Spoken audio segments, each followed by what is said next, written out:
আসসালামু আলাইকুম। সকলকে স্বাগতম। ইসলামাবাদে শিয়া মসজিদে আত্মঘাতী হামলা, নিহত অন্তত ৩১।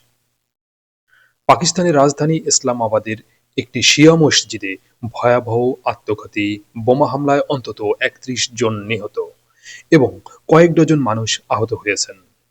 শুক্রবারের নামাজের সময় সংঘটিত এ হামলাটি রাজধানীর অন্যতম মারাত্মক হামলা হিসাবে বিবেচিত হচ্ছে, যা কড়া নিরাপত্তার মধ্যেও ধর্মীয় স্থাপনাগুলোর দুর্বলতা আবারও সামনে এনেছে। দক্ষিণ-পূর্ব ইসলামাবাদের তারলাই কালান এলাকায় অবস্থিত খাদিজাতুল কুবরা মসজিদের মুসল্লিরা জুমার নামাজে সমবেত হওয়ার সময় বিস্ফোরণটি ঘটে। একজন ঊর্ধ্বতন পুলিশ কর্মকর্তা জানান, প্রাথমিকভাবে এটি একটি আত্মঘাতী হামলা বলে ধারণা করা হচ্ছে, যদিও তদন্ত এখনো চলমান। তিনি বলেন, আমাদের দল ঘটনাস্থলে কাজ করছে এবং বিস্ফোরণের কারণ নিশ্চিত করার প্রক্রিয়া চলছে। নাম প্রকাশ না করার সত্ত্বে একজন নিরাপত্তা সূত্র জানান, হামলাকারী মসজিদের গেটে থামার পর নিজেকে বিস্ফোরণ ঘটায়।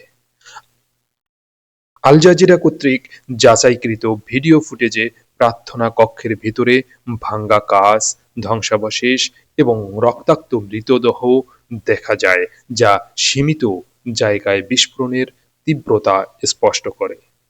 হামলার পর ইসলামাবাদ জুড়ে জরুরি অবস্থা জারি করা হয় এবং রাজধানীর নিরাপত্তা ব্যবস্থা নতুন করে পর্যালোচনা করা হচ্ছে। এদিকে তাইওয়ানের কাছে নতুন অস্ত্র বিক্রির পরিকল্পনা নিয়ে যুক্তরাষ্ট্রকে সতর্ক করেছেন চীন। বেইজিং জানিয়েছে, এ ধরনের সিদ্ধান্ত প্রেসিডেন্ট ডোনাল্ড ট্রাম্পের ২০২৬ সালের এপ্রিলে নির্ধারিত চীন সফরকে ঝুঁকির মুখে ফেলতে পারে।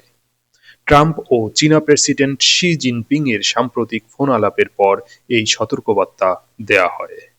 আলোচনায় শি জোর দিয়ে বলেন, তাইওয়ান চীনের জন্য সবচেয়ে সংবেদনশীল ও বড় বাধা এবং অস্ত্র বিক্রির বিষয়ে যুক্তরাষ্ট্রকে চরম সতর্কতা অবলম্বনের আহ্বান জানান। ধন্যবাদ সবাইকে। আবার দেখা হবে কোনো একটা নিউজে। আসসালামু আলাইকুম ওয়া রাহমাতুল্লাহি ওয়া বারাকাতুহু।